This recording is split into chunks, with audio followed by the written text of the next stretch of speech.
বলিস না রে আমার মায়ের বন্ধ আমার প্রাণে প্রাণে সহে না রে আমার মাঠে বলিস না রে ও আমার মায়া মায়া বন্ধ প্রাণে সহে না রে আমার মাকে বন্ধ বলিস না রে বলি তো বলছিস না বন্ধ যদি বলিতে হয় আমাকে বল আমার মাকে নয় হ্যাঁ আমার মা বেঁধেছিল নড়ে ছড়ি করে গিয়েছিলাম বলে মা আমাকে বেঁধেছিল কিন্তু এই জগতে কার এত শক্তি আছে যে আমাকে বাঁধিতে পারে এই জগতে কারো সাধ্য নেই কারো শক্তি নেই আমাকে বন্ধন করার মতো যদি আমি কারো কাছে নিজে গিয়ে বাধা না করি সেটা বলছে অনেক তোর মা তো তোকে বেঁধেছিল নড়ে ছড়ি করে গিয়েছিলি বলে না বেঁধেছিল মা যশোদা তা সত্য এই যে মা যশোদা ও আমার যেমন তেমন মা নয় রে আমি জন্ম নিয়েছি দৈবকীর গর্বে আর মাটাকে যশোদাকে এমন কি মা যদি তিল পরিমাণের সময় আমার বদন দর্শন না করে মায়ের দেহ থেকে প্রাণে চলে যায়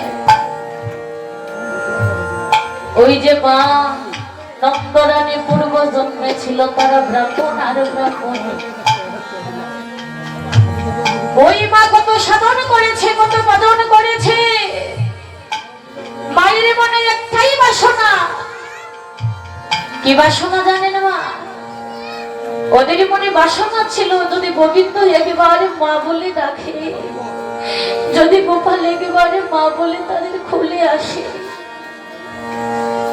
বেদির কাছে এইটুকু প্রার্থনা করতে হে দারুণ বেদি আমি কোনো ধন কোনো সম্পদ কোনো ঐশ্বর্য চাই না আমি একজনের মা হতে চাই এত বড় আশা এত বড় বাসনা ভগবান মনে মনে ভাবলে ভগবানের মা হওয়া কি এত সহজ তবে তো একটু পরীক্ষা করতে হবে গোলকেরই হরি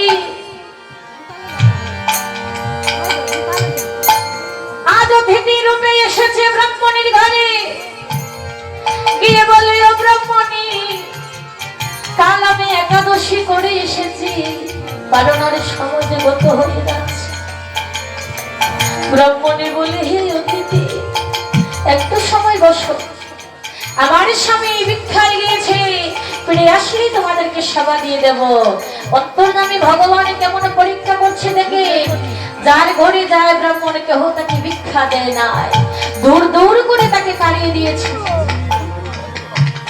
ব্রাহ্মণী যখন দেখতে পেল রিক্ত হস্তে শূন্য হস্তে স্বামী ঘরে এসেছে ব্রাহ্মণী মনে মনে ভাবছে হে প্রভু সারাটা জন্ম আমি তপস্যা করছি সাধন করছি ভজন করছি আজ যদি অতিথি বৈমুখ হয়ে আমার ঘর থেকে ফিরে যায় অতিথি বৈমুখ হলে জন্ম যাবে রসারি তলে পরকালে নরকে নিবাস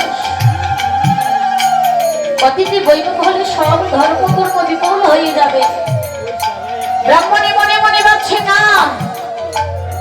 স্বামী যখন ভিক্ষা না পেয়েছে না পাইনি তবে আমি যাব আমি নগরে নগরে গিয়ে ভিক্ষা করব কলসি হস্তে করে নিয়ে ধীরে ধীরে যাত্রা হলো নগরে নগরে নগরে যখন গিয়েছে ভিক্ষার জন্য কিন্তু কেউ তাকে ভিক্ষা দেয় না মনে মনে ভাবছি আজ যদি অতিথি সেবায় আমি পূরণ করতে না পারি ওই কলসি কানা গলির মধ্যে বেঁধে গঙ্গারে চলে গিয়ে আমার প্রাণ বিসর্জন দেব ব্রাহ্মণী কলসি নিয়ে যখন গিয়েছে গঙ্গার কাছে অন্তর্যামী গোবিন্দ মনে মনে ভাবছে যদি আমার নাম বদলে নিয়ে ওই ব্রাহ্মণী প্রাণ বিসর্জন দে তবে যে কৃষ্ণ নামে কলঙ্ক উঠে যাবে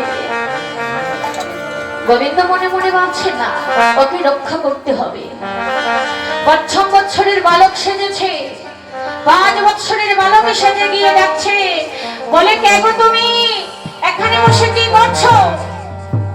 ব্রাহ্মণী কাছের থেকে তাকিয়ে দেখে এত সুন্দর একটা বালক দাঁড়িয়ে আছে। বলে ওরে বাবা, তুই সেটা বুঝবে না, আমার মনে যে কত দুঃখ কত বেদনা তুই সেটা বুঝবে না, তুই তো ছোট।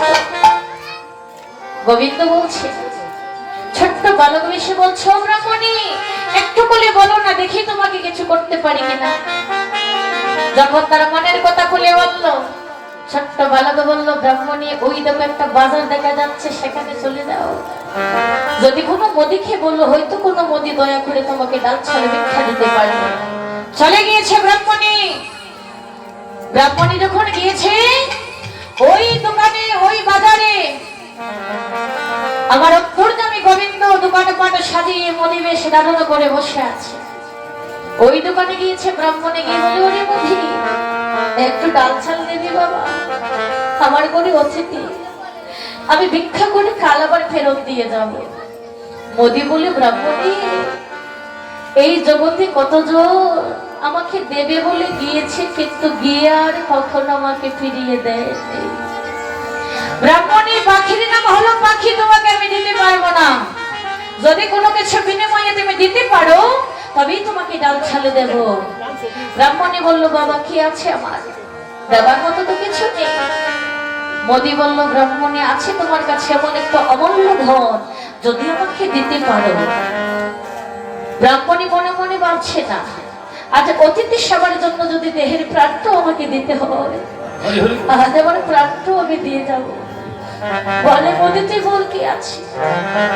বলে, ব্রাহ্মণী তোমার যে দুটো স্তন আছে, যদি কান থেকে স্তনটা কেটে বাধা দিতে পারে তবেই তোমাকে ডাল ছাড়ে ভিক্ষা দেব। ব্রাহ্মণী বলল, আরে মোদি সামান্য একটা স্তন চেয়েছিস, তবে দাঁড়া বাবা, আমি এখনই দিয়ে দেব। মোদি বলে, ব্রাহ্মণী সাবধান, স্তন কাটবে সত্য, যদি তোমার নয়নের জল আসে তবে তোমাকে ভিক্ষা দেব না। কেমন পরীক্ষা? ব্রাহ্মণী বলল, হে আমার নয়নে কখনো জল আসবে না, দে মোদি দে, আমাকে ওষে দে, কাঠারি দে, আমি এখনই সে স্তনটা কেটে তোর কাছে বাধা দিয়ে চলে যাব।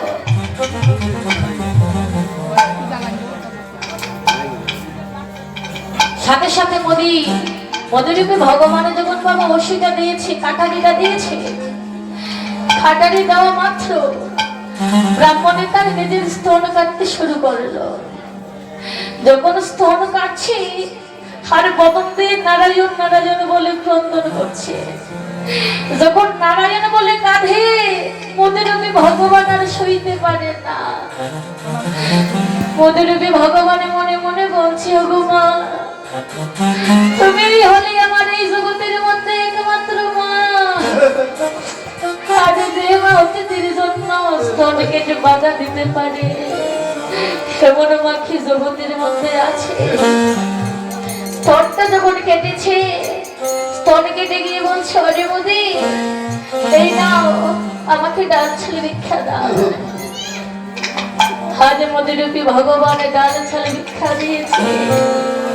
ভিক্ষা নিয়ে যখন গড়ির মধ্যে এসেছে, আজ গড়ে এসে সুন্দর করে রন্ধন করেছে অতিথি সবার জন্য। রন্ধন করে যখন সুন্দর করে আজ তালির মধ্যে পঞ্চব্যঞ্জন রন্ধন করে যখন এনেছি,